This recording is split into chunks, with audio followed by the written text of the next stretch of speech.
Order, shot fire, officer down, shot fire, officer down. Got a city officer down, shot fire. 223, be advised, we have a visual on enemy paratroopers in grid Papa uniforms. Welcome to the Resilient Warrior Nation, a podcast dedicated to inspiring hope and healing for first responders, military veterans, and anyone facing PTSD and trauma. Hey guys, welcome to another podcast episode of the Resilient Warrior Nation. I'm your host, Mike Morgan. I'm wearing a shirt right here that is not a proclamation. This is actually Unafraid is the company of a man named Eddie Penny. He's a former Navy SEAL, Team 6 DevGru operator. And in the spring of 2023, I sat down and watched an episode of the Sean Ryan podcast in which Eddie was a host, and I did not realize it at the time, but my life was about to change. So during the course of that episode, Eddie was recounting the story of the Extortion 17 incident in which a Chinook was shot down in Afghanistan, killing all 38 aboard. This included 17 SEALs. It was the largest loss of community in one event ever. Killed in the SEAL personnel was a man named Jason Workman, Eddie's best friend. And Eddie was recounting the story of escorting Jason's body back to his hometown. And as he told the story, he was upset, rightly so. As he's telling the story, I simultaneously began thinking about a call that I had had 5 years before. I was medically retired. I'm a medically retired 30-year police officer. And the call involved a 2-year-old found floating in a pool. Beautiful girl named Dana Sikorsky. As Eddie is telling his story, I just began crying like a baby. No other way to put it. I really didn't know what was going on at the time as this is happening to me. But very soon after, realized that things that I had been experiencing, I at this time had been retired about 8 months, were some sort of PTSD symptoms. I always mistakenly thought that PTSD was caused by seeing your brother or sister you next to get blown away. And that was basically it. Well, mine came about because I was inside the most devastatingly intimate moments of other people's lives over and over and over and over. And it was at that specific point that I realized I needed help, and I was not going to be this ornery guy who hated everyone and everything for the rest of my life. So knowing that I needed help, I began to think about treatment options, one of which was counseling, traditional counseling, but I dismissed that. I did not think I was going to speak to a man or a woman sitting behind a desk, tell them what I've done, what I've seen, and they were going to be able to help me. Furthermore, I've been hearing about these veterans coming back from war, as self-described broken men, and them healing with psychedelic therapies. So I began paying more attention at that point, started doing my own research, and decided that I wanted to journey with ayahuasca. So last March 1st of 2024, my wife and I went to a place called Soul Quest Ayahuasca Church in Orlando, Florida, and my life was literally transformed over the course of one evening. We did 3 ceremonies that weekend, but that first Friday night, my life changed forever. And as I came out of my first experience, the universe and I were talking. I know it sounds weird if you've never experienced it, but the universe was talking to me and told me that it had healed me from my PTSD. This is not linear, but at the time, I was essentially healed. My life's pursuit was to go forth and help other vets and first responders heal their own. So I accepted that. I literally said okay out loud. Wasn't sure how I was going to implement it, but decided one of the ways was by starting a podcast episode to do for others what Sean Ryan did for me. And in that vein, this podcast now has been going on for 8 months. I bring on ordinary people who've done extraordinary things with their lives. We talk about their highest of highs, their lowest of lows, how they've healed, because I want you men and women who are going through it right now to be able to identify with these men and women that I bring on, because they are you are they. They're no different. And in the hopes that they will inspire you and give you hope that you can heal as well, just like they did. So in that vein, I am super pumped to introduce my next guest, and wait till you guys hear this bio. All right, so my next guest is Ray Cashcare, and in the high-stakes world of the U.S. Navy SEALs, Ray Cashcare carved out a storied career, completing multiple combat zone tours and mastering high and low-profile security protection for various government agencies. Following his departure from the SEAL teams and the CIA, Ray channeled his battle-hardened wisdom into self-improvement, team building, and organizational transformation. Today, he's a respected expert and speaker on topics ranging from physical fitness to building high-performance teams. Ray's dynamic speaking engagements span the nation, captivating audiences from Fortune 500 companies to youth groups with his 4 pillars of success: teamwork, problem-solving, leadership, and communication. In collaboration with entrepreneur and 8-figure business coach Matt Schneider, Ray co-founded the Q Course, a leadership team developed develop initiative that travels the country to help companies identify weaknesses, improve efficiency, and foster a culture of motivation and teamwork through SEAL-like scenarios. Ray is also the co-founder of the Squire program, a 16-hour father and son experience that promotes healthy masculinity and encourages young men to stand up against bullying. Ray's impressive acting career highlights include roles in Captain Phillips alongside Tom Hanks, The Selection, The Ultimate Soldier Challenge, and the BBC's Ultimate Hell Week. He also serves as an ambassador for Black Rifle Coffee, a mindset coach for the UCLA Bruins, and a speaker for the John Daly-Major Ed Heart of a Lion Foundation. Ray's dedication to physical fitness is evident in his weekly commitment to completing 6,320 push-ups, with 1,320 done each Saturday in honor of veterans and first responders who have lost their lives to suicide. His philanthropic endeavors include work with the GI Go Fund, BRCC Fund, and the Danny Dietz Memorial Fund, where Ray had the honor of mentoring Danny Dietz as his sea daddy. Ray Care is a devoted husband and father of two. He shows resilience, dedication, and a burning desire to help others reach their full potential through his words and action. Ray Cash Care continues to inspire countless individuals to strive for greatness, both professionally as well as personally. Brother, that is some bio. Welcome to the show. It is truly an honor to have you on here. Thank you for having me. It does sound pretty good, doesn't it? I don't know. that was done pre-AI too, so that's me writing that. Yeah, hey, you could beef it up and make it sound even better, I think. I don't know, man. Right now, I'm straight, but I'm pretty excited myself just hearing this entire bio and seeing that handsome face. By the way, I just want to tell everyone that I was watching videos of the SEAL swim that just occurred this past weekend. We're going to talk about it. And it is evident by watching you that you are a charismatic leader, even among SEALs. You know, I could see that you were in the front leading. I saw you unsheathing a sword. I wasn't really sure what that was exactly about, but, you know, I'm watching you and I'm like, this is a lion amongst men. And, you know, we're talking alpha male, hardcore warriors, and you're at the top of the list, brother. So kudos to you for what you've done, what you continue to do. And, you know, it's just amazing some of the quality men that you run across in your life. And you are one of those men, frankly, that, you know, any other man would aspire to be. Well, I appreciate it. I mean, you're wearing a hell of a shirt there. Eddie Penny is as solid as they come. And then you mentioned Sean Ryan. I mean, I just talked to Sean about a week ago. He's an amazing human being. So he throws some big names around. So I got big shoes to fill tonight. So we'll see if I can do it. Yeah, they're doing great work. And I will meet Eddie Penny in person one day. I'm going to hug that man, and I hope he's ready for a 240-pound man to be crying on him, because he literally changed the course of my entire life. And kudos to him, because I didn't realize it at the time, but what happened that day was I was watching the Ultimate Warrior cry and be vulnerable and show emotion, and it told me it was okay to do so.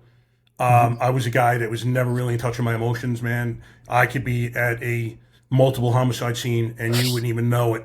I was so steady in my emotion, but it comes at a price too. After a while, you callous up so much, you don't feel anything.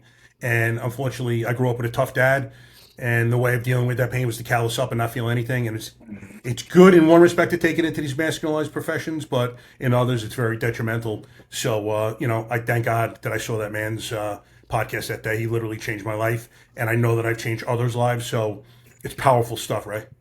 Yeah, and I think, you know, truth be told, Eddie, like a few other of us, not all have, but he evolved, you know, and true vulnerability, when you're really true with yourself and your feelings and your emotions and who you are and what you've done and how you feel, that's really a true fucking strength. That's a you know, it's strength. That's real strength. It takes a hell of a man to, you know, to show his emotions. It's easy to block that shit out, but Yeah, it is. you know, Eddie's one of the few that done it. And I've gotten on stage and cried before, and it's like people are like, "You're human." Of course, we're human. But you know, so many people, you have two options: they build it up till they implode, or there's people that can actually evolve and they can, you know, they can release it.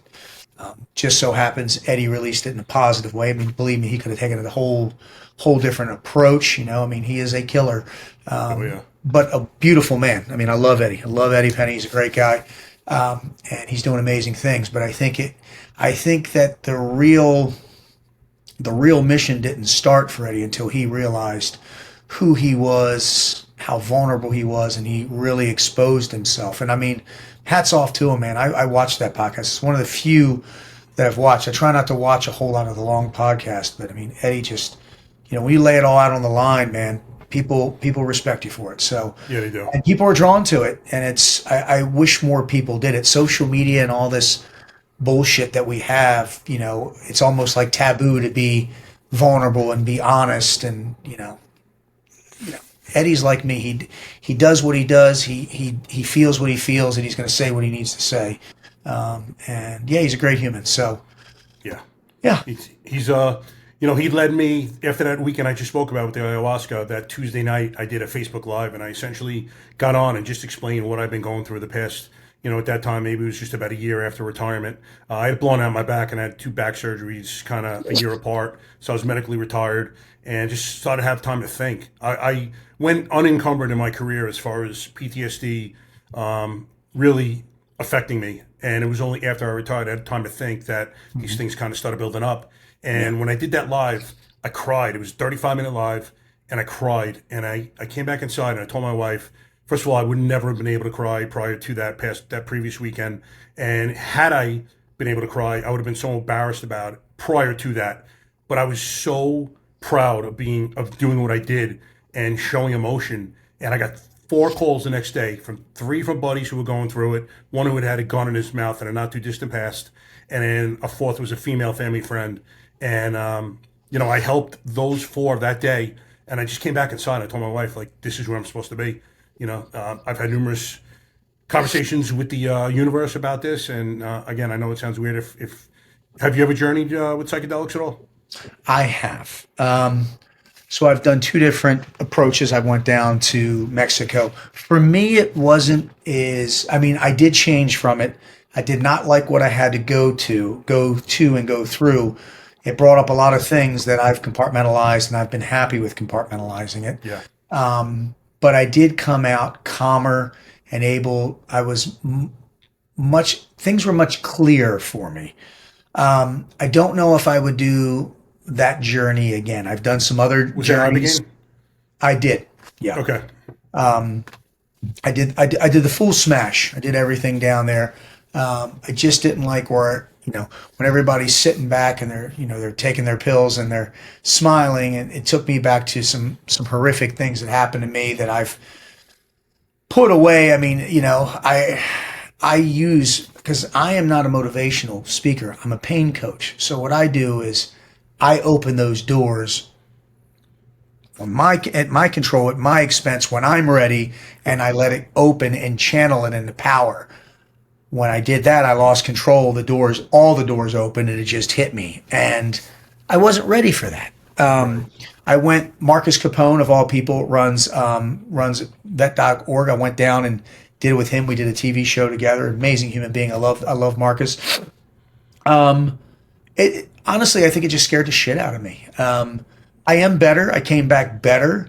But I don't know, like, I've got other teammates of mine that go down there every couple months. Right. Couple months for Ibogaine? Yeah, there's a couple guys. I'm not going to say who they are, but they go down there quite a lot. Like, I've heard guys they doing it push the annually, limits of how much they need to go down to, but they need it very bad. I'm not going to, I'm not going to divulge that information. And I mean, some of them are very public about who they are and what they do and why they support it. But it was a very unpleasant journey for me. I did still like the results. I may go back again, but I don't know. Right now, I'm feeling pretty good. It did a lot for me. I've found God. People ask me, "Have you found him?" I'm still looking, but it's I'm there. Right? People ask me if I'm a believer. I'm believing. I'm starting to believe. When you see a lot of bad shit happen in the world, a lot of bad things happen to you, it brings doubt and question. And I've had this conversation with some of the best in the industry. Problem I have with the big man upstairs is, like my father-in-law was taken from me. Great man. Great man. He got diagnosed with acute leukemia. 52 days later, he died. But he did everything right. But then you have pieces of shit walking the earth that are doing all these horrible things to women and children, but yet they live. And it's like, the problem I have, and it's work in progress, is why couldn't you have taken him instead of him? And Exactly. My first partner in the Atlanta Police Department just got, I found out 4 days ago, he got diagnosed with terminal brain cancer. And he's not communicative already and in a wheelchair, and it just progressed so quickly. So I just filmed a video, and it was about 5 minutes long. And probably half of it's me not being able to compose myself, just sitting there crying. And I'm like, do I send this to him? Because you're going to get upset. I'm like, no, I have to send this to him just to show him how I feel. But, I said, brother, well, life is so not fucking fair, man. Why you? I mean, he's a retired Marine, just a great, great, great dude. I mentioned specific people that we work with. I'm like, couldn't have been this piece of shit or that piece of shit. But as we both know, man, life is not fair. And in that story that I referenced about the 2-year-old found floating in a pool, she survived, thank God, and is doing much better than anyone ever thought. But the chaplain was sent to me the following day at work, and we had a talk to see how I was doing. And I was frankly pissed off at God. I'm like, I don't understand. She was dead. Why did he let us resuscitate her if she's only going to be in a vegetative state? I'm like, that's not right. And it was such a mix of emotion. I was feeling guilty about saving this baby's life. And then I felt guilt about having guilt when it wasn't mine to have. Like, it was very, very powerful stuff. And, I was pissed off at God, frankly. But that's life. Bad things happen to good fucking people. Exactly. So, all right, let's go back a little bit. I like to go just a little bit chronologically. Like if we just start off, young Ray Cash as a child, how your childhood was, where you were born and raised, how you ideal childhood. So yeah, to tell any story, you got to go to the beginning. So right now, Ray Cash, 53 years young, Baltimore native, divorced family at a very young age. True story. I am actually a third, not a junior. My brother died on 9/11, 1970. I took his name. I'm actually the third. Back in the day, the old man just crossed out the third and put junior. My brother died of crib death. So I have been, it was hard knowing that, I was named. I am literally him is who I am. My whole life has been being someone else. Grew up with my father. My parents divorced at a very young age. Okay. My father was a biker, violent man. I used to, pretty aggressive, beatings sometimes. Still a good man. And he was murdered when I was 11. He got into a bar fight and got ran over by a gentleman who dragged him with a car. And then I had to go live with my mother. And that was tough because we really didn't have a tight relationship. I was always getting in trouble, fighting a lot and stuff. And then, there's been a couple times where I've had to change the narrative. I started realizing I was pretty good at sports, even though I was a small kid. I was strong. So I just started applying myself, becoming more popular, becoming stronger. Can't do anything about getting taller. And I'm only 5'7". You actually can, but these people you can, but I didn't have the means. I don't even know if we knew about that shit back then. But middle school, average kid, good at sports, kind of a laid back, I was aggressive, but I try to get along with everybody. High school, I really started finding my way, captain of the lacrosse team, football team, really loved sports. But I just, I was always seeking and searching something. I never felt fulfilled. And I always tell the story on every podcast I go, and I remember being about 17 years old. I graduated, I think I just graduated high school, or it was the summer before, I was going to go to fucking community college. And I remember coming in late at night because you could sneak in back in the day and, washing my face. And my father was murdered when 11, and I'll, wet my face. And when I look up, I don't see me, I see him. And I think it was God telling me that if you don't change your shit, right? I'm sure he was saying it in a much more articulated way, but this is my interpretation, that that's going to be you. So right then and there, I said enough. I decided I needed to get the hell out of Hampstead, Maryland. I had great friends. My mom did the best she could with me, and I had a younger sister. My mom's been married, she's on her fourth marriage. She's been with the guy forever now. They're going great, but Good. And then I just said, I need to go do something. And truth be told, I took the ASVAB, the vocational test that you need for the military, and I fucking bombed it. And but I saw this pamphlet on these guys called Navy SEALs. It was the best of the best, the cream of the crop, and that's no dig to any of the other services. You're all badasses. I love y'all. And I was told right then and there, you're not big enough, you're not strong enough, you're not smart enough. And I was like, that's it.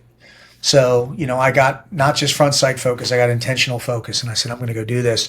And that's where the journey began, because I bombed the ASVAB, didn't have the scores that I needed, and I had to wait an extended period of time, like a year or 6 months. I took it, I missed it by 1 point. Wow. Everybody fucking that I knew told me to just stop, give up, quit. You're never going to make it, blah, blah, blah.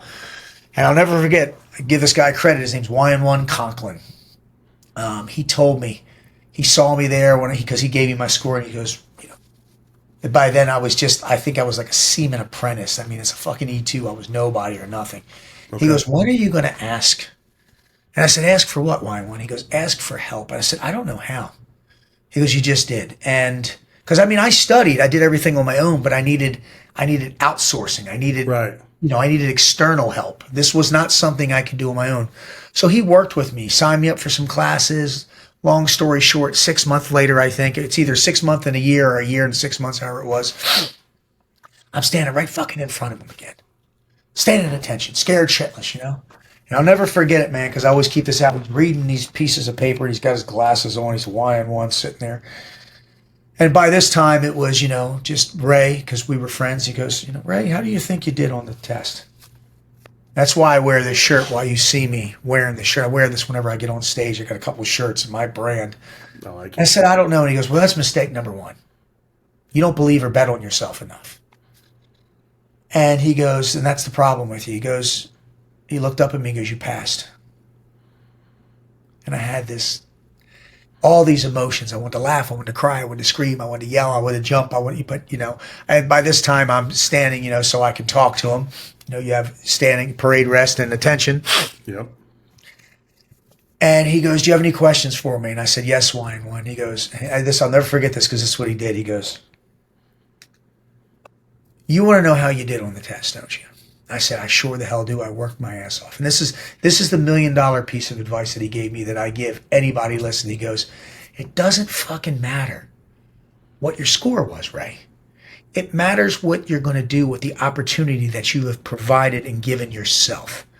To this day, I've never asked to see that score. Bottom line, I probably fucking squeaked by, but hey, who cares? I did it, right? Exactly. And I went through Bud's class 200, 140 some of us started. Only 8 original made it. I was one of the original. And the thing what is... year is this now, Ray? Oh, shit. I graduated in Jesus Christ, I gotta look at this. I should know this, right? Basic underwater demolition. I graduated, so I showed up late 94, and I started in 95 and graduated August 18th, 1995. Okay. So I made it straight through. My point to this is this. That's why I wear the shirt. So many people bet and wish and gamble on the wrong things when you need to invest, wish, and gamble on yourself. Yep. And it's okay to ask for help. It's okay to be vulnerable. That's what I love about Eddie. It's okay to cry. After it was over with, I saw him in civilian clothes. I gave him a big fucking hug, Yeah, and of course. He believed in me. He saw the fire, the drive, the desire, the passion. He had no desire to be a SEAL. He's like, you fuckers are crazy. I don't want to do that. But when you're driven and when you have passion and purpose, you can't let it. Literally, if I would have listened to people, I would have never amounted, and not that I've amounted to much in the grand scheme of things, but I've done more than most, but much less than the company I run with, right? I'm no Eddie fucking Penny. But it's humbling, but yet, it's so rewarding to know that when you put in the fucking work, when you're not out chasing ass, when you're not drinking, when you're in the gym, when you're up at 3:30 hitting the gym because that's the only time you can do it, when you literally have made amends. I stayed on this little base in Keyport where the gym didn't open at 5. The guy gave me a fucking key. Like, people resonate with people who want to be great. I didn't say rich, right? Not from a monetary standpoint, but just I wanted to make a difference, and I showed up every day and I just had a great fucking attitude. I was a mud pup at a dive locker. They treated me like shit, but that's part of the process, Yep. Hammering you. And it paid off, man. And I'll tell you what, people ask me, was it worth it? Every fucking time you're going to say, man, so damn right it was, man. All the blood, all the sweat, all the tears, the being delirious, hungry, just so uncomfortable, pissing your pants in buds because you just everything that you have to go through to achieve that goal. All the shit that you did, it doesn't matter. It only matters at that point. But then what I realized is once they pinned that trident on me, that's when the real work started, Right. And the same thing applies when I got married. When I got married, that's when the real work started. When I became a father, that's when the real work started. When I started making money, that's when it never ends. It never ends. I'm 53 and people go, what is your secret to success? Commit and stay consistent. Yeah. Been married for 20 years. I got great kids. They're healthy. They're fit. Got a wife I have no fucking business being with. I'm married way out of my coverage. Probably, I know Eddie and all the people, everybody that I know, same damn thing. It's the one commonality we have. Absolutely. And I'll tell you what, man, I steer my ship, my ship is built. I'm waterproof and my ship is tough and I will sail it in hard, rough seas to accomplish my mission. And right now my mission is making a difference, speaking, coaching, corporate accountability. I wear my brands on me. It's who I am. Eddie wears his. I love his stuff, great message. Yeah. And it's about making an impact and making a difference, leaving a legacy. When I die, I want people to say, man, that fucking guy, man, he was insane, but he showed up. He fucking showed up every day. And I show up every day like it's my last day. I go to the gym. You can tell it's the way you live life. I do, man. I sit up like Mark the Undertaker. I sit right up in the morning, and I'm a morning person. Let's go to work. Oh, man, I am. Yeah, my wife, that's a whole different story. You got to wait, see if she wants a kiss or not, depending on the mood. But man, I tell people, be grateful, not greedy. And man, I live it like it's the last day because it could be. Yeah. So, and all the analogies and all the things that you hear are things that you should be doing. Don't go to bed angry with someone. Make sure that when you go to bed, you put your head down. You've really optimized, time management, relationships, things like that. I send out messages. I send out text messages to about 35 people every day. I have an accountability group. They get a text message from me every day. Today of all days, I almost left the gym. I was just not feeling it today. And of all people that have me, I have a text message right here. Mike O'Hearn, the American Gladiator, the Titan, wrote me, goes, dude, what are you doing? Just checking on you. And I'm like, what? He's one of my fitness icons. And he goes, I just want to check on you, man, because usually you're checking on me and I haven't heard from you. And I was like, dude, I needed that. So I just did a live earlier today, and the one thing that I instill in every single person that listens to me, I said, just reach out to 3 or 5 of your closest friends. And if they write, what do you want? You have the wrong relationship. Just reach out to them and say, hey, I'm here. I love you. I send out motivational messages every day. And people tell me, I had a buddy of mine today said, dude, I really, really needed that today. And I was like, bro, I didn't send that for you. I sent it for me. Yep. I'm selfish with my why, man. And my why is to be a better version of me. So I know I'm throwing a lot at you, brother. So I can fucking juggle and ride the unicycle and blow the horn. But hell yeah. I'm just so excited about life. And I get the opportunity to get on great podcasts and do great things and meet great people. And, me and my wife were just with Kid Rock the other day. Bob Ritchie's a good friend of mine. We're hanging out with him. It's like, how can a dumb kid, an Irish kid from Baltimore do this? And it's all in the attitude and just it is going up and 100% right there. Being fucking attitude. Like Tim Grover's one of my favorite guys in the world. He's a mentor, Michael Jordan's coach. He's like, man, you're fucking insane.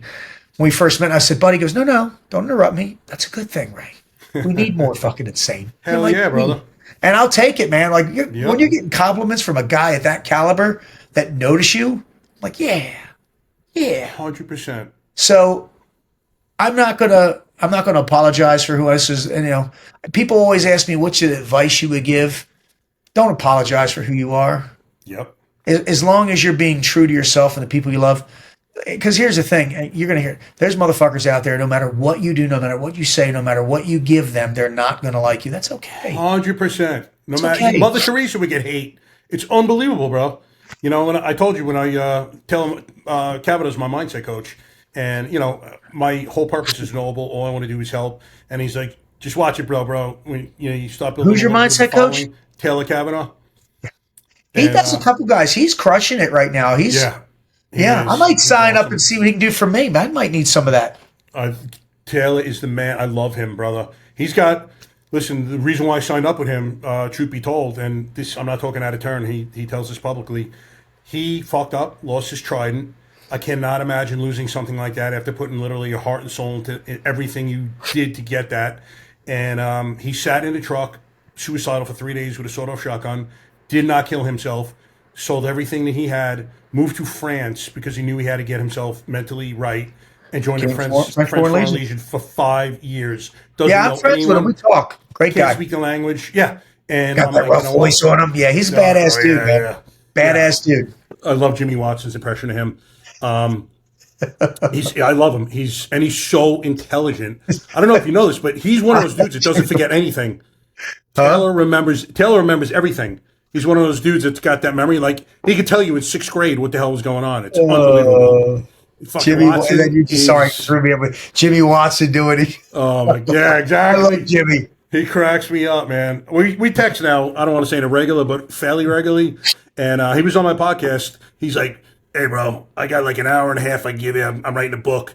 3.5 hours later, it was like a SpongeBob SquarePants episode. 3.5 hours later, I'm like, "Hey, Jim, man, what do you think?" He's like, "Nah, having a good time, bro." I love him, and he is so. They're both you great. Don't meet too many. Yeah, they're awesome, and you don't meet too many more authentic people in your lifetime. Like Jimmy will talk about everything that he has fucked up, and he pulls no punches.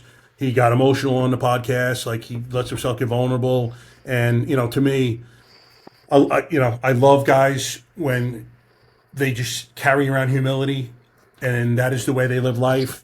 They have beautiful perspective. They live a life of gratitude. Listen, man, they've lost it all, and they know what it feels like, and they built it back up again, and they don't take it for granted, nor should anyone. No. I had a mentor give me great advice last year. My mom was dying of pancreatic cancer at the time, and we were estranged at the time of her death. And I was just kind of telling my buddy of mine, he actually taught me how to fight years and years ago. I was telling him a story factually. It wasn't from a victim's perspective. But he's like, "Morgs, you're a warrior, but you cannot be a victim and a warrior at the same time. Your mind will not reconcile it." And I wasn't being a victim. I got to toot my horn on that one. But he's like, you need to live life from a point of perspective of gratitude and thank you for every single thing it puts you through, no matter what it is. Just now I was telling about my partner who just got diagnosed with cancer. It's breaking my heart. Sorry. But thank the universe for that. There's lessons to be learned in everything you go through.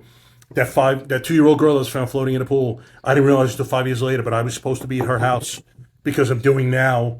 What I'm doing now occurred because of her. And she is literally saving lives through me. I sat down and wrote a 4-page letter to her family. There were watermarks all over that paper. I was crying like a baby and told them what I had been going through because they were so gracious after Dana came home, and they always wanted me to visit, and I couldn't do it, frankly. I'm not going to lie. I couldn't be around the baby.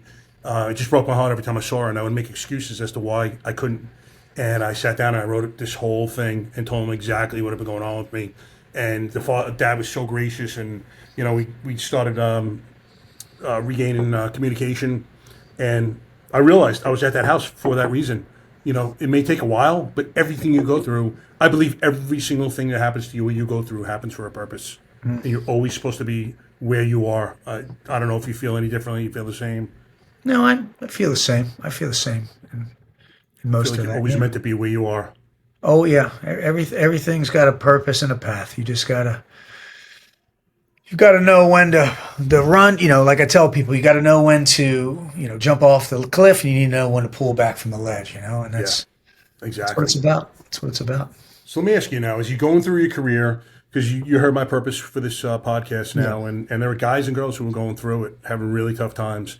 How Can you talk about a specific time where you were kind of going through it? When you were, well, either active or, post career, where, maybe you didn't even possibly see, I'm not saying suicide, but, you were just unhappy, not fulfilled perhaps, and how you got through it, what your mindset was and how you got through it. Well, when I was doing some contracting for the agency, I got injured overseas, and I got, the VA, God bless them, they like to put you on pain pills, and I got addicted, to them, and I almost started this clock, Really? and almost lost my wife and my kids over it, and I had to. I was in a dark place, and reached out to some other brothers of mine who had been there and done that shit, and they came and got me, and we got some help, and it wasn't easy, and it took years of repair to do. I mean, it wasn't like I was violent or anything, but I was just Right. I was angry and this and that, and I go overseas and I come back, and I know Jimmy and them can talk about it. You do enough shit, and believe me, I'm no war hero by any fucking means. I'm not gonna sit here and tell you I did shit I didn't do. I don't do that. I don't talk about what I've done. I haven't done a lot, but there's been things. Chow Hall, Missoula blowing up. I was part of that. Just a lot of things that kind of just, it just feels like things are just piled on you to the point where you're either going to be able to hold it up or your legs are going to collapse, and my legs were starting to collapse. So I had to make a decision, and I'm not going to say I went cold turkey, but I did some pretty aggressive treatments to dump the pills away, get rid of it. I don't drink anymore. I mean, you might see me maybe once a year. I'll have a sip of something, and that's it. I don't need to. Minus, anti-aging TRT, doctor prescribed things. I'm not some big steroid fucking freak. I try not to take anything more than a Motrin, unless it's prescribed by a doctor. I try not to take any type of pain meds, anything that can be addictive in that effect. I cut my finger off 1 year, and they wanted to put me on something that makes you fucking squirrely, and I was like, nope. I just took the pain. So there's been a couple times in my life where I don't want to per se it happened at that exact moment, like when the Chow Hall blew up or when we were under attack or blah, whatever it may be. Right. But for me, the darkness came in the calm. So when I'm overseas and I'm working and I'm doing things, you don't have time to think about it. Yeah. Exactly. It's when you're not working. That's when you if I wasn't working, all of a sudden I'm like, what is my wife doing? Not that she's being good to me. Is she doing this? Right? My mind, a lot of our minds just fucking race.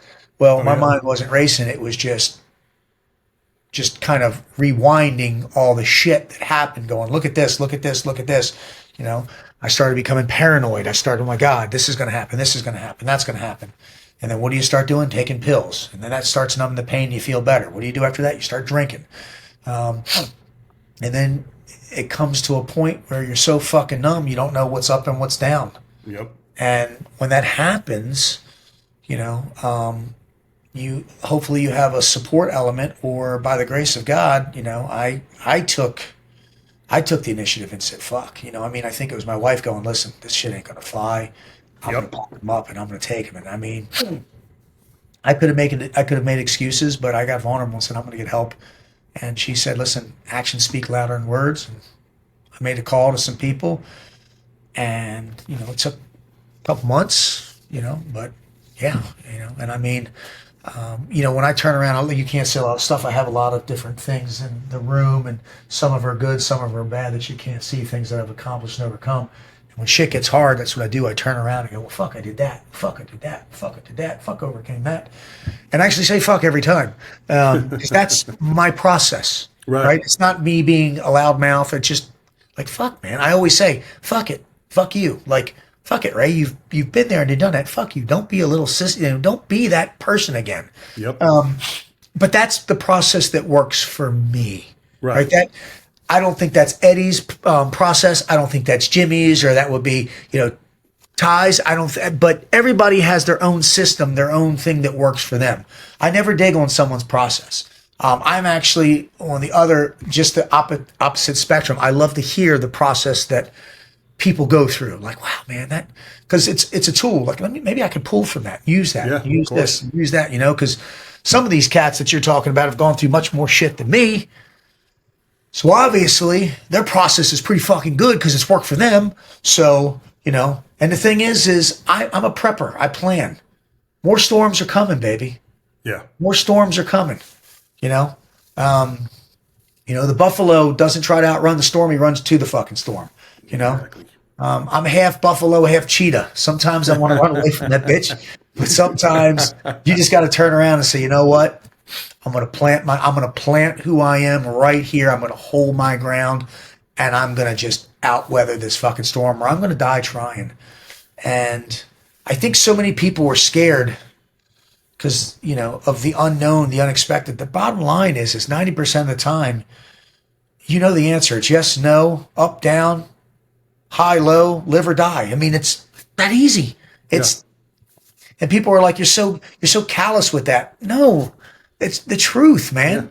Black and white. A lot of life is black and white. I mean, let's just take it from the basic thing, right? Talking to a woman. Right? Nowadays, what do? You do all this swiping shit. Back in the day, you'd walk up and say, hey, my name's Ray. Can I buy you a drink? Yes or no? No? Okay. At least I asked. Yeah. So many people go through life not asking, not seeing, not believing. They miss out on so many beautiful opportunities because they didn't bet on themselves. And again, that's not a pitch. Just that's why I wear this. I wear shit where I look down. Mother shirts I identify as fit. Well, I'm just like, okay, that's who I am. Let's go. I'm not a guy, I'm not a girl. I'm fit. Let's go. And I think, you know, some people think I'm fucking insane. I love it. Good. You know, what's normal, bro? I always say it all the time. You know how many times people be like, well, you're fucking crazy. I'm like, who wants to be normal? Number one, man, that shit's boring. Number two, what the fuck is normal anyway?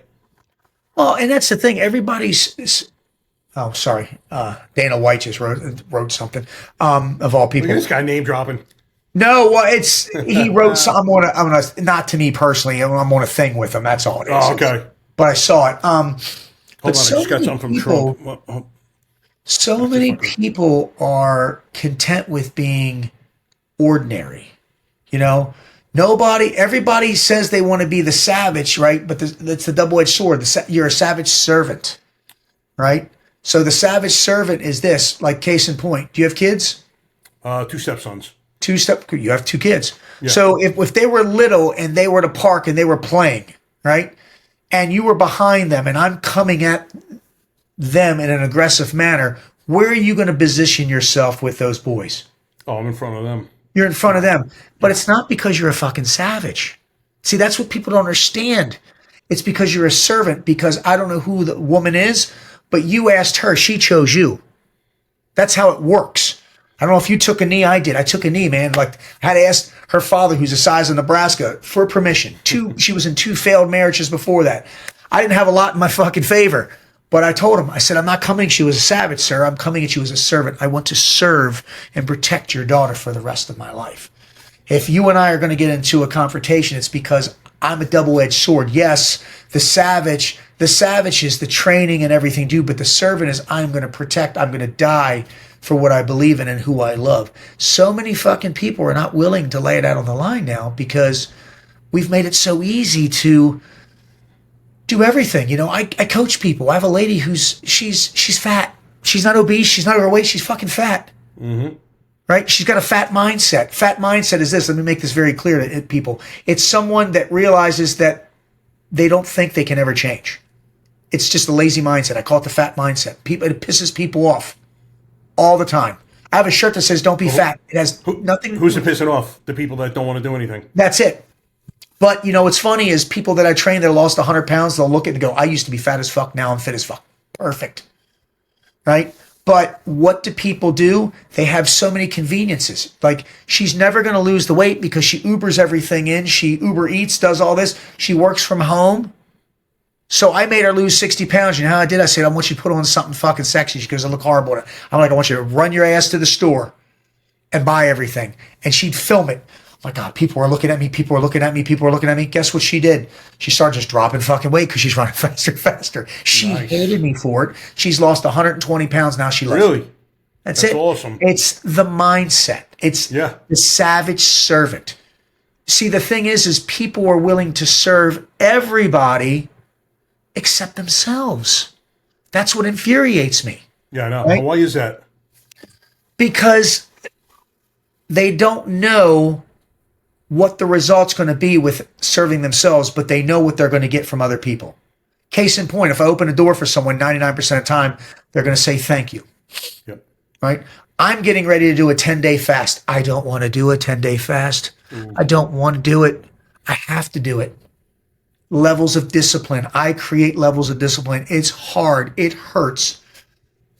The wife is going to reward me with some fun stuff. With this is not the time to have this conversation maybe afterwards. But hey, I'll take it. But the point is so people just need to challenge themselves, believe in themselves, right? You know, people always ask me, Ray, how do I get in shape? Stand up, make a left-hand turn, fucking go downstairs, start doing some crunches, start walking, start doing something. Yeah. The key is to start. You're not going to get it right the first time. You know, people always ask me, Ray, how do you stay so fit? I never stopped. Ray, I see you're a blue belt now at 53. Yep. Because my back was fucked up for 10 years. I finally got stem cell. Thank you to Rejuve Stem. Got to give them some credit. And now I'm doing it. I'm doing it 2 hours a day. I go all in, brother. Hey, let me ask you a question. We're on that subject. I have a spinal fusion. What do you think about JITS? Because I've been thinking about it for a while. I've been hesitant because of this fusion. Good idea, bad idea? I think what you do, depending on which company you go with, like if, and again, this isn't my company, but I would highly recommend them, is you get on the phone with the doc and you talk to the doc because the doc won't bullshit you. Like his name's Dr. Ortega. He will literally go, yes, no, it can. But here's what you need to understand about stem cell. I'm good now. I don't even need them. I had the operation. But my back was so fucked up.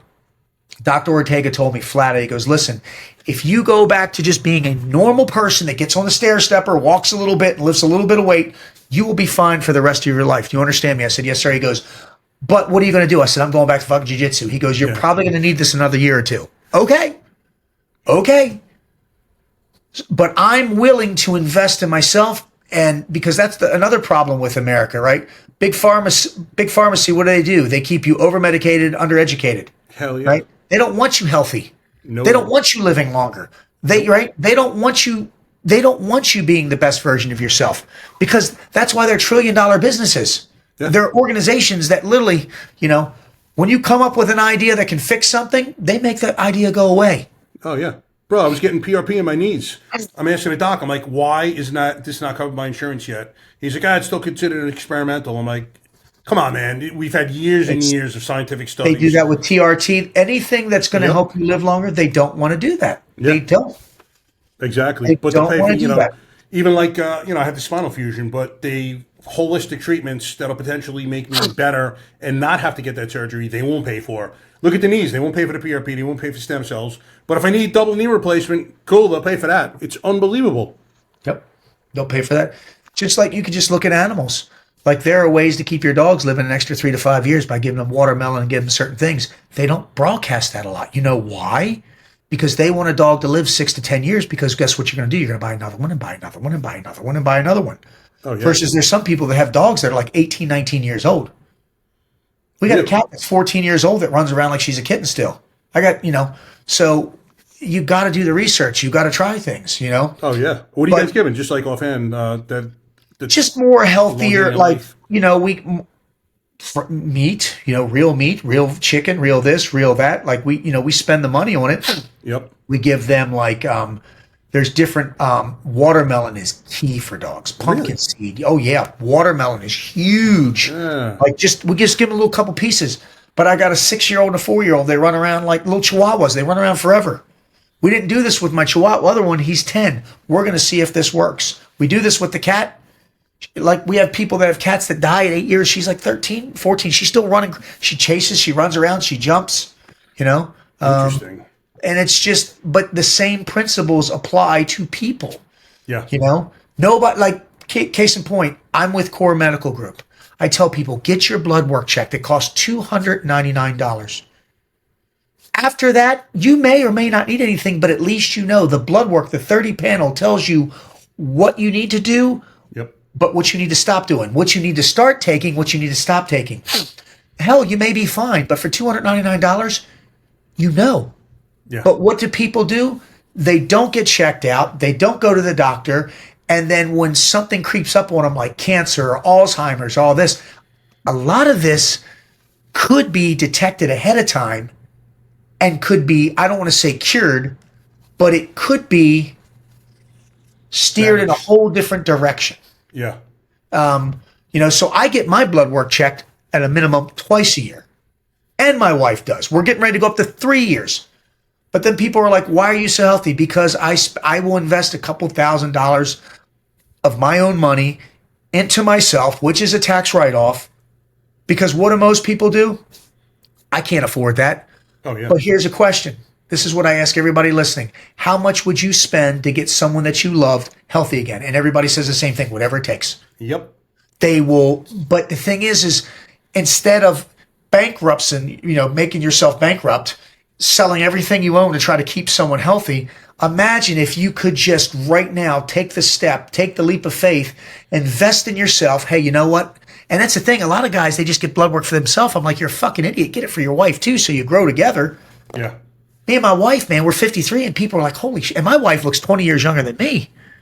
And we still have, and listen, we're grown ups, a great sex life. We do things, we're active.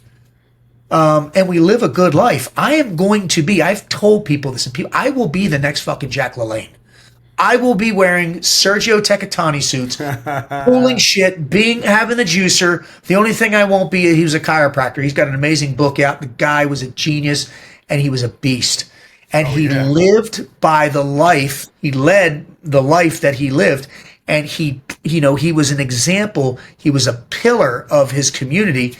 But he showed up he said, I show up every day grateful. That's where I get this shit from. He showed up every fucking day like it was his last day. And when you start doing that, you're living, life expectancy right now is in the 70s.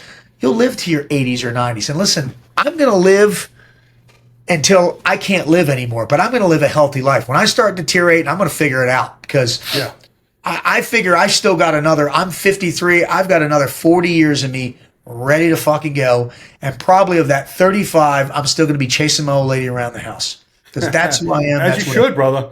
As you should. My wife is actually an IFBB pro. So, she's been in shape her whole life. And, that's one of the reasons. I mean, I've trained my whole life and I'll never stop. But I'm like, now I can't stop. We got together like 7 years ago, married 4. I'm like, there's no way I can stop now. I got a pro next to me. My ass is motivated more than ever. But, as far as the holistic treatment and investing in yourself, it's so funny that people talk about it all the time. Yeah, I can't afford this, can't afford that. Yeah, but you can afford to smoke a pack of butts a day.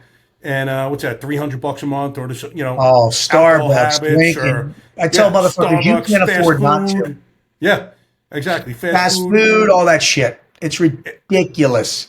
It really is. Ridiculous. And it affects your mindset in so many ways. Actually, it hasn't come out yet, but I just had a podcast episode with my nurse practitioner who's also, she used to be a VA nurse, and we were talking about hormones for men and the overlap between like PTSD and hormonal issues.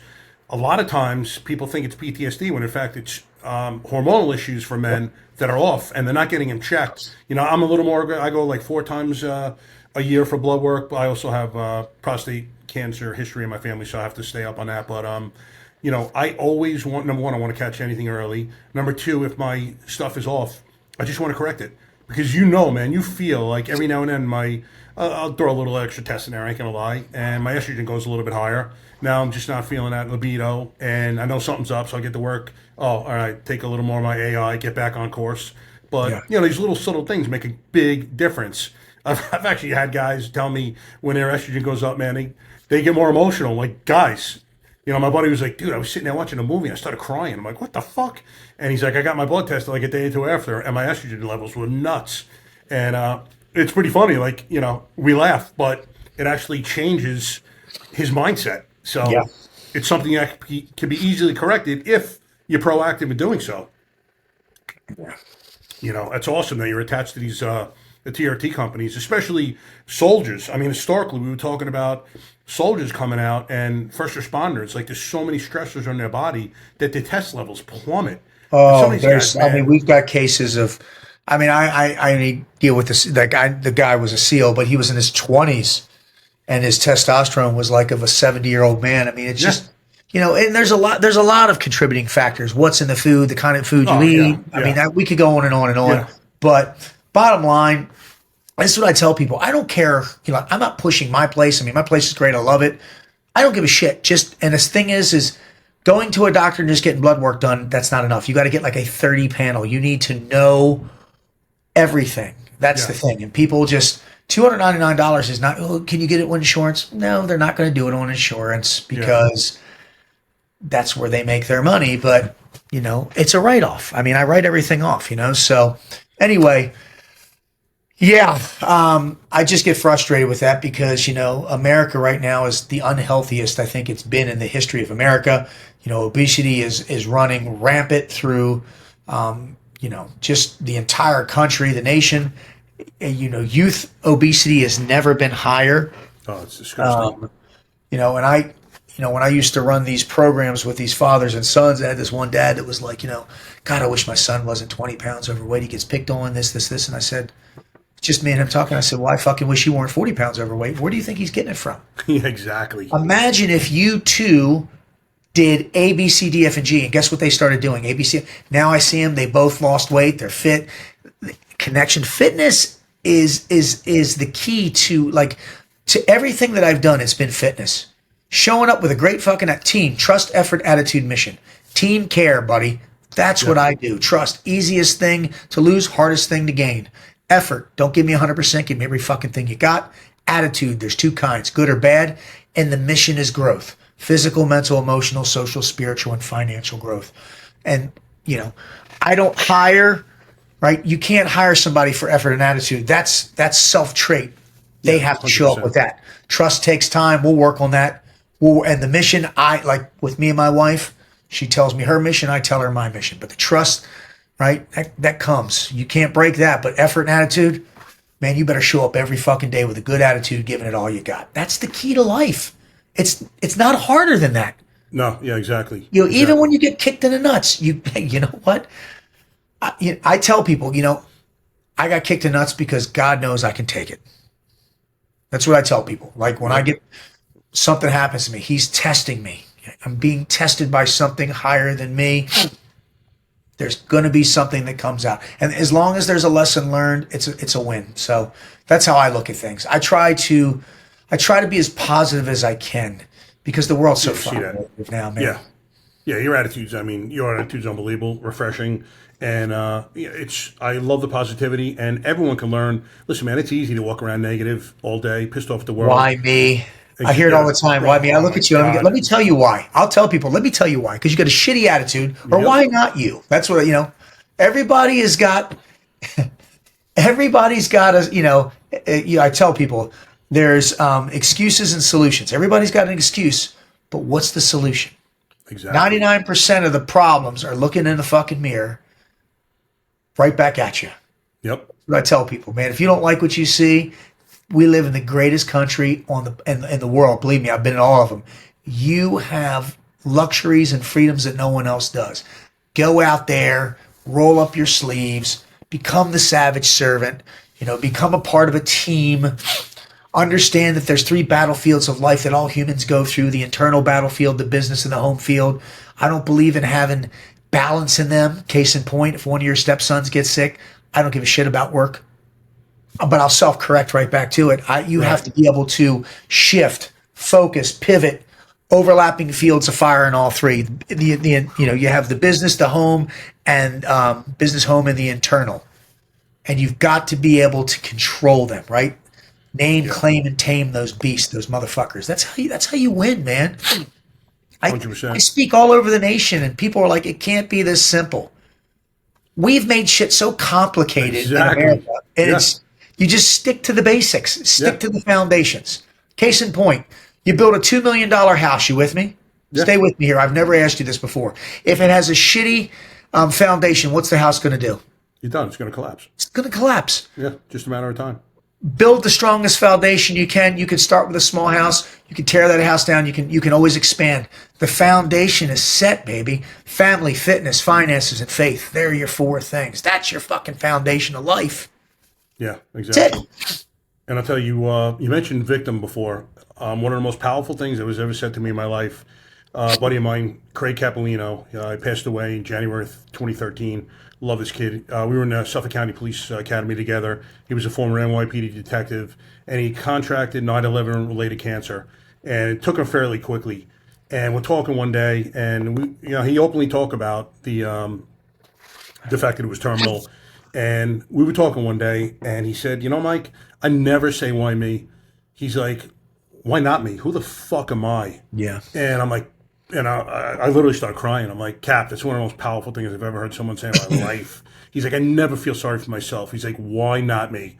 And for anyone that holds that victim attitude, why the fuck not you? Why shouldn't bad things happen to you? They happen to all of us. Wow. The thing is to get up, dust yourself off, and just start putting one foot in front of the other, man. It's inevitable. It's not a question of if, it's when it's going to happen. Oh, yeah. One of the most powerful things or movies I've ever seen was Rocky Balboa, when he talked to his son about that speech about life being harder than anyone's ever going to. Like, that to me, I love that speech. I reference it all the time. I don't care how good looking you are, how rich you are, how big you are, what a badass you are. It doesn't matter, man. Life is going to knock everyone to the knees at certain points. What are you going to do when it does, man? I take my standing 8 count. I pace myself. I get back up. I don't jump right back up, because sometimes you jump back up, you're going to get hit again because you're not 100%. Take your time. Get up. That's the process. That's the SOP. That's where you start implementing the strategy to get up. Okay, now, not going to do that again, right? Yeah. So it's all about just time management, having that intentional focus, not just front sight focus, intentional focus. Really be driven. Really know what you want and go get it. That's how I live life. It's that simple. Yeah, that's beautiful, brother. So let me ask you, what would you tell a guy or girl going through it right now, first responder, that, PTSD, whatever, depression issues, they come to you for help. What is your advice to that man or woman? Well, the first thing I tell them is it's a couple things. Number 1, you're not alone. Number 2, it's not your fault. Number 3, depending on the severity of it, it may never go away. Because that's God honest truth, depending on what they've witnessed, right? Baby float, I don't know, man. I don't know how that would, I don't know. But what I do know is that there are people out there are places out there are programs out there, and if you're willing to pour into them and be vulnerable and accept, that what you have, right? PTSD, you have an inner voice and you have a demon. You can't kill a demon. You have to name, claim, and tame it. Like the thing you were talking about with the little girl, my God, man. You can't out drink it, you can't out fight it, you can't out fuck it, you can't out anything. Nope. It's going to come back, but you need to name, claim, and tame it, respect it, and learn your boundaries with it. And that's what the key is. I tell people, you have a left flank and a right flank. Case in point, if something triggers you, like I had a bad childhood, certain things trigger me, I've learned what my trigger points are, and I do everything I can to avoid them. But I also tell people, if you're dealing with that, get a dive buddy. Have someone that you can call. Just text 911. They will pick up that phone 24/7. I've got a couple of dive buddies, man. Just yesterday, I'm not going to say who, I've got a buddy in my accountability group. He's a police officer out on the West Coast. His partner got shot, killed. Called me crying like a baby, apologizing for calling me. I'm like, don't you dare. And he's like, I got to go see the wife. What do? I'm like, well, and it sounds harsh. I said, you got to dry those tears, brother. Mm-hmm. You got to dry those fucking tears, and you got to go over there, and you got to be the strongest person you can be. What if she shuts the door on me? You come back again and again and again and again, and you keep fucking coming back. And he goes, why do I keep going back, man? Because reverse engineer it. And he was like, he literally hung up on me and texted me and said, I'm getting a shower. I'm going over right now. Go over, and that's a different thing. He'll regret it if he doesn't. He will. And the thing is just, I always tell people, it's something my wife taught me, right? When I started doing movies and TV, there was a couple pictures came out that nothing happened, but they kind of looked like maybe something was. My wife said, listen, moving forward, I just want you to do this. Reverse engineer that shit. What do you mean, babe? Imagine if that were me. What? Imagine if that was me. So every time I get myself in a situation, what would Trisha do? Yeah. How would I feel if Trisha did that? Just like the case in point with my buddy. If that was me that passed away, God, I hope he comes and bangs on my door. And if my wife slams the door on him, he just keeps coming back and keeps coming back and keeps coming back and keeps coming back to be there for it. Because guess what? I'd be like, motherfucker, if the roles were reversed, no matter where I am, up or down, I'd be like, I would have done the same thing. Yeah. And he told me, he said, he stayed there all night, talked to me today, and he said, yeah, and I'm going to help her out. I don't know, man. Like I've lost teammates, but it doesn't matter that, losing anyone sucks. Yeah. So, he was ambushed. It was just, he started getting details and I was like, get emotional. I was like, we could dissect this later. Let's just focus on the family right now and the kids, because he's got kids. So, like I said, just telling him it's not your fault. You're not alone. You have to learn how to name, claim, and tame it. It may never go away, but there are people, places, and institutions out there, facilities, whatever the correct political word is, that can help you. And definitely find a dive buddy, someone that you can just fucking be vulnerable with. Yep. And it helps if it's someone that's gone through the same shit as you. Like case in point, my father was murdered when I was 11. Was your father murdered when you were 11? He was not. Was your father murdered? No. So my point is when people say, I know what you're going through, motherfucker, no, you don't. Yeah. Because I had a guy once, he said, my father died too. I said, oh, he was murdered when you were young? No, he died 2 years ago at 83. Motherfucker, you don't know what I'm going through. Yeah. Shut the fuck up. You're not giving me advice. You're giving me a supported opinion. I don't want your. I want advice. Advice means you've been there and done that. Like my buddy yesterday that went through that, I said, listen, I can talk to you from a team perspective. There a lot of similarities of losing a brother. But, I have a buddy of mine, and I put him in contact, who actually just went through something you did 2 years ago. And he was like, connect me. And I connected them. Because even though we're on very similar frequencies, they're on the same fucking frequency right now. Yeah. Same fucking frequency. So, and that's what it is. It's about finding someone or something or some place that is operating at the frequency that you need to be at. And can, you're here because you've already dealt with it, and I'm here. You can come to me, right? You're not asking me to come right to you, and then you will build me back up to there. Versus, I'm here, you're here because you lived a great life, and you're going to try to come down here and tell me what I'm going through. Shut the fuck up. No. Go back up to wherever you are. So that's what I tell people, and that helps me, stay in your lane, know your audience. I mean, you can say it however you want, but I try to put people, it's all about frequency and battle rhythm, putting people that belong together. Exactly. Yeah. No, it's huge. It makes all the difference in the world, frankly. And been there, done that. So, yeah, unfortunately, it's heartbreaking stuff. It is. There's a fucking war on police going on nowadays. It's disgusting. Heroes to the end. I've said it a million times. I think, police, first responders, emergency services, they should be getting paid like what NFL players get paid. They should be. They're the heroes. I've got buddies that are professional athletes. They're like, dude, I carry a fucking ball. Yep. I tackle people and I make millions and millions of dollars.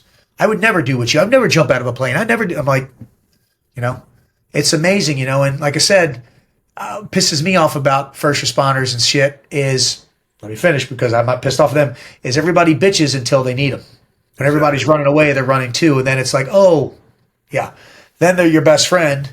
And then you get people that are like, they're trying to save someone's life and they hurt them in the, you see people getting sued for CPR done wrong. I'm like, are you kidding me? I'm trying to save your life. Exactly. So, that's a whole different story. But bottom line, I salute all the brave men and women out there, military, first responders, lawyers that are on our side, doctors that are on our side, EMT, all the emergency service, teachers, the ones that are, fucking the trash guy who's out there making a difference, and it's pouring down rain today, he's picking up trash. Thank you, man. So I'm not calling him a hero.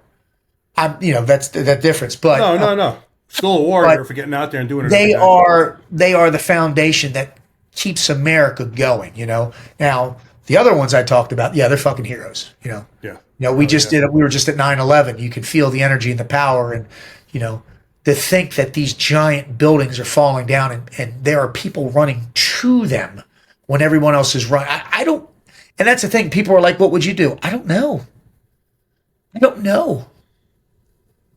Yeah. I've never had a giant skyscraper follow me. I don't know. Yeah. I don't know what I would do. I would hope that I would do something heroic, but I don't know.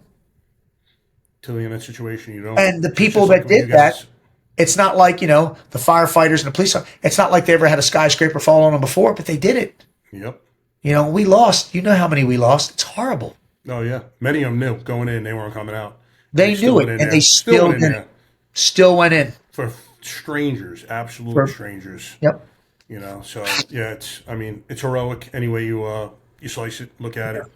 And it's always going to be like that, you know. We need guys who are willing to sacrifice, to be willing to write that check up to including your life for a purpose higher than ourselves, you know. Just And like a big shout out to the families who are married to these heroes or related, moms, dads, brothers, sisters. I mean, the credit has to go all around because, I mean, it's nerve-wracking no matter what, you know. My wife used to worry when I'd go overseas, and I'd say, baby, you got nothing to worry about. Truth be told, you always got something to worry about, you know. Yeah. So, but it's keeping 100%. Them calm and stuff. But, yeah, man, we've really hit some things tonight. Wow, you got me thinking. Whew. Absolutely, bro. I'll tell you, I love your speaking style, man. I can't even imagine, like, the passion that you have. I can't imagine when I have to hit one of your seminars one of these days. I'm a lot. Oh, yeah. That is the understatement of the year, bro. You're like the Energizer Bunny times 10.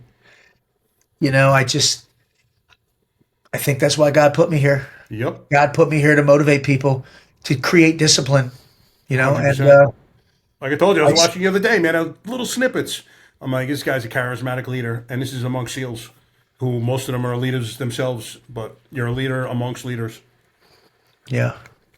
So kudos to you, brother. Thank you, brother. You know, someone gave that to you. You know what I'm saying? You were born with that. Yeah. All right, listen, brother. It's been great speaking to you. Thank you so much for coming on. It, you know, truly was an honor hosting you. So we're gonna meet in person soon. When you come down to Boca, we'll have to hook up and do something. I'll do another in studio. But either way, I'm taking you out to lunch or dinner when you get down here one of these days. I'm going to hold you for it, and I'm not a cheap date, all right? Stop it, Ray. All right, brother. Thanks again, and I will speak to you soon, guys. If you like what you saw, please hit like and subscribe, and we will see you soon. Boom.